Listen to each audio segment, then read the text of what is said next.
Hey James, it's John. I think I made a big boo boo here. The title of my video, I recently changed it. I titled it Atheism as a Positive Claim. What I mean by positive is absolute claim, and that's why it bears an onus. So I apologize for the wrong terminology, and I can tell you kind of went in that direction, and that's not really what I intended as my argument. So again, I apologize for that. My argument again, I'll restate it. My argument is that atheism makes absolute claims about reality, and therefore it bears an onus. If you're going to describe reality and say this is what reality is, you need to make an independent case for yourself on why reality is this way.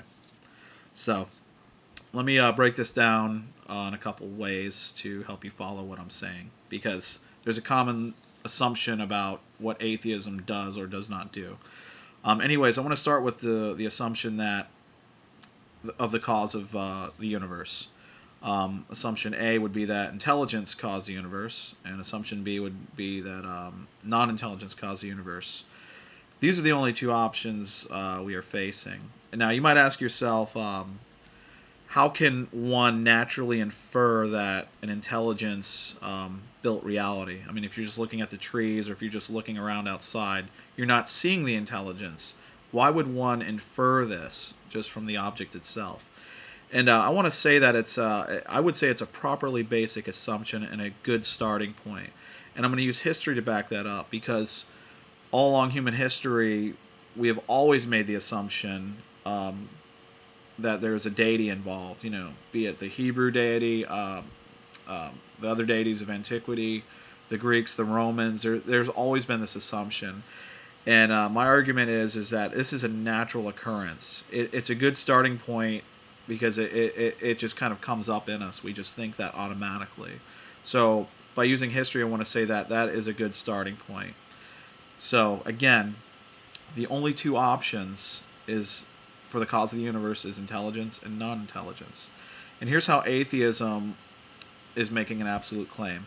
Most atheists, and yourself probably included, that I've talked to, say that atheism is just the denial of a pre-existing claim, theism. Atheism just denies theism, more specifically the Christian God, and that's its job. That's the only job it does is just to deny that. It's not making any other claims outside of that. I want to say that Christian theism fills an office. Christian theism is just the details of the office of intelligence. And what I mean by office is the assumption that intelligence caused the universe. That's an office, it's a generic position. So, atheism not only denies the Christian deity, that's one thing. It's denying the complete office that there is any intelligence behind the universe. And that's an absolute claim right there. And I know the next thing you're probably going to say is that, well, atheism is just the denial of the Christian God, or it's just the denial. How is that an assertive claim? Well, let me read you this story and show you how this works. Atheism is not only the denial of a specific God, it's the denial of the complete office of intelligence, that there's any possibility of intelligence being behind the universe. And I'll read you this story. It was originally written to another person, so I'm going to substitute his name for your name. And some of his views may not exactly be your views, but you'll still be able to understand what I'm saying. So let me read it and just try to follow along. So, anyways, one second. Okay, me and you. We're both city inspectors sent to a house of unknown origin that was built 400 years ago. People are currently occupying it, and many people have lived in this house over the years, yet none of them are related to the original builder and have no idea about its history. All existing records for it are inconclusive at best, but we must find out who built it and give an account for city records.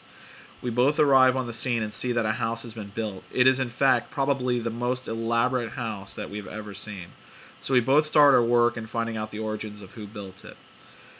We narrow it down to the only two candidates possible who could have built the house, candidates A and B. A being intelligence, B being non-intelligence. We have completely ruled out any other candidates. There is no question about this. I say, from what I gather, it was candidate A. And you reply, no, it wasn't. I ask you, well, if it wasn't candidate A, then you were obviously saying it was B.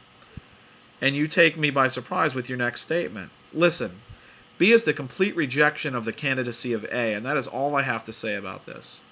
This kind of bothers me because it's a really ambiguous statement on your part, and we still have a job to do. I thought that we were both here to give an account for the house.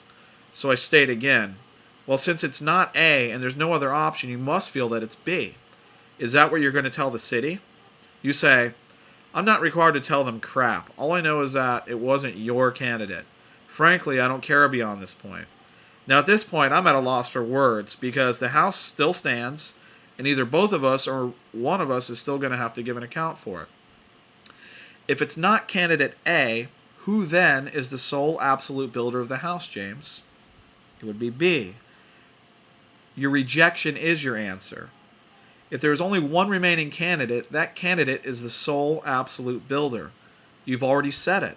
You just do not realize the actual framework you were under when you said it, that an account is required for the house. So, just because you didn't officially assert anything, it does not mean that your rejection does not show your claim. You reject intelligence as the cause of the universe. Therefore, the only option left that you feel is correct would be that non-intelligence caused the universe. This is your claim about reality without officially claiming it. And it's an absolute statement about reality because it's the only option available now, according to you. Now, when was the last time you heard someone make an absolute claim about reality without being required by academia to make a respectable case for that claim? That is why atheism bears an onus. It has to make an independent case for itself because it is making absolute claims about reality. It is not just rejecting the Christian God. It is completely rejecting anything that resembles intelligence, the complete office of intelligence, as being the cause of the universe. In that case, there is only one option left, non-intelligence, and that is how you describe reality. And I am waiting for your reply to this. Probably be a really good one, I bet.